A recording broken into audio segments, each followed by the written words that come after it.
नियमित दिनचर्या का आदि बनाएं अपने बच्चों को, स्वयं को भी बनाएं।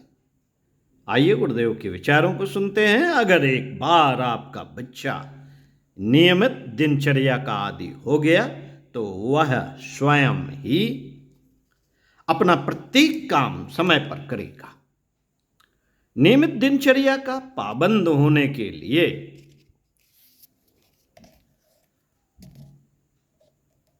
बच्चे को मारपीट या डांट डपट नहीं करनी चाहिए, नहीं तो बच्चा जिद्दी और रोनू हो जाएगा, रोंटा हो जाएगा। अगर प्रातःकाल वह शौच के लिए नहीं जाता तो उसे डांटना, धमकाना व्यर्थ है। बच्चे को समय पर काम करने की प्रेरणा बड़ों के व्यवहार तथा तदनुकूल वातावरण से मिलती है।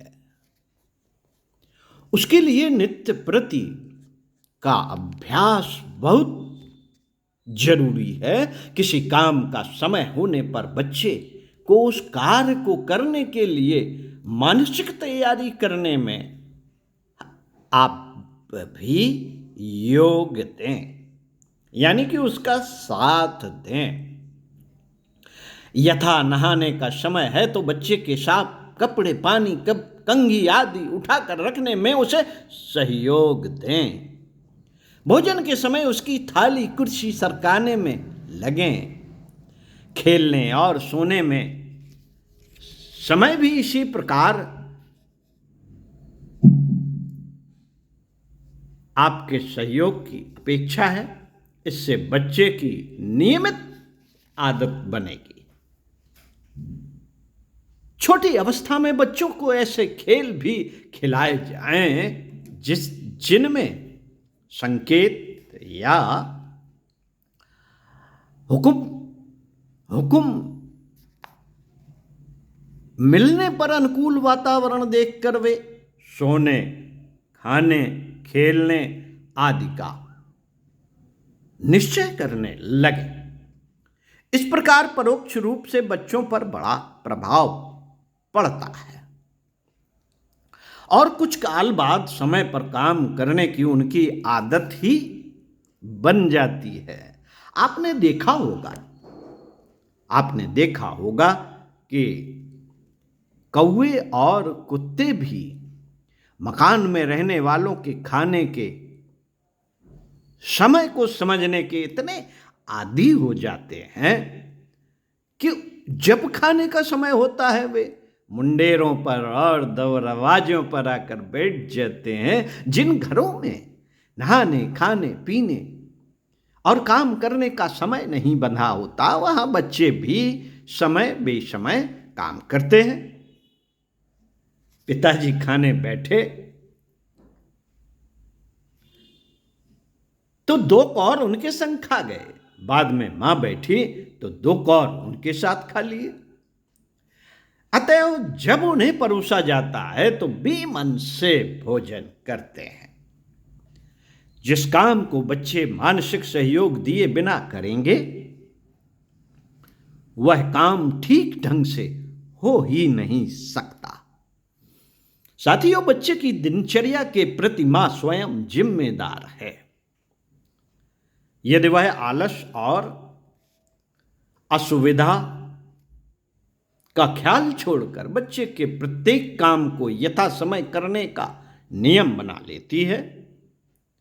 लेगी, तभी बच्चे को सारी दैनिक क्रिया समय पर होगी। बच्चा स्वयं यथा समय काम करने के लिए उतावला रहेगा।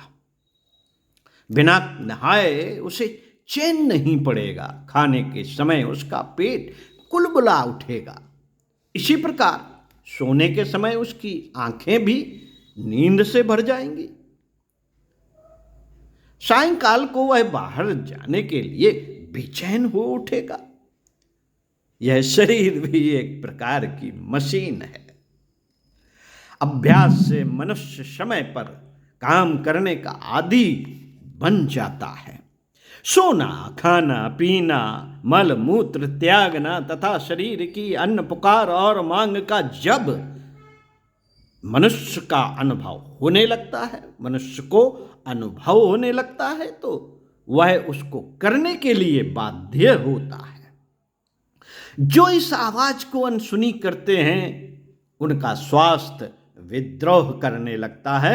बच्चा अगर समय पर टट्टी नहीं जाएगा तो उसके पेट या सिर में दर्द होगा और तब उसे इस बात का ज्ञान हो जाएगा कि पेट साफ न होने से मुझे यह तकलीफ हुई। भविष्य के लिए वह सावधान हो जाएगा। इसी प्रकार समय पर भोजन न करने पर जब उसे 3 घंटे तक इंतजार करना पड़ेगा, उसके लिए हम लोग चाय वाय जाने क्या क्या करते हैं, टहलते हैं, 3 घंटे तक जब इंतजार करना पड़ेगा तो उसकी समझ में यह बात आ जाएगी कि अगर मैं इस समय भोजन नहीं करूंगा तो 3 घंटे तक कुछ खाना मिलने की उम्मीद नहीं है, या अगर मैं दोपहर को नहीं सोऊंगा तो शाम को मुझे नींद आ घेरेगी और खेलने को नहीं मिलेगा।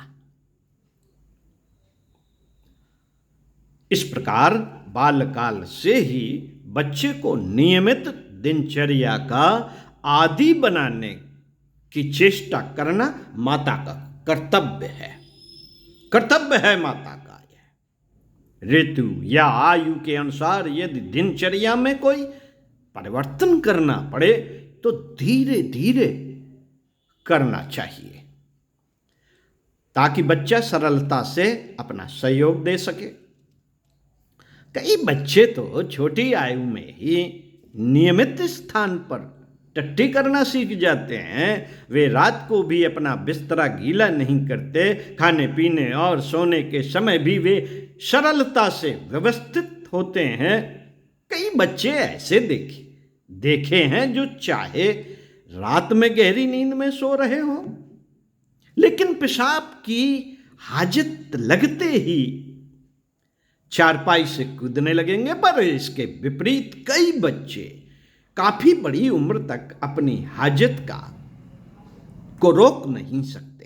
खाने पीने और सोने के समय भी वे बड़ा परेशान करते हैं। माताओं को ऐसे बच्चों से परेशानी अवश्य होती है, पर इसका यह अर्थ कदाप नहीं लगाया जा सकता कि वे बच्चे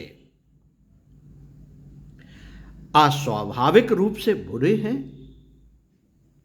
अगर आप बच्चों को इन कार्यों की जरूरत से ज्यादा महत्व देंगे तो वह समझने लगते हैं कि हम जब चाहें बड़ों को परेशान कर सकते हैं। टट्टी पेशाब हमारी अपनी रचना है, हम इसे जब चाहे जहां चाहे करेंगे। उचित यही है कि बड़ों को बच्चों की गलतियों से घबराना नहीं चाहिए।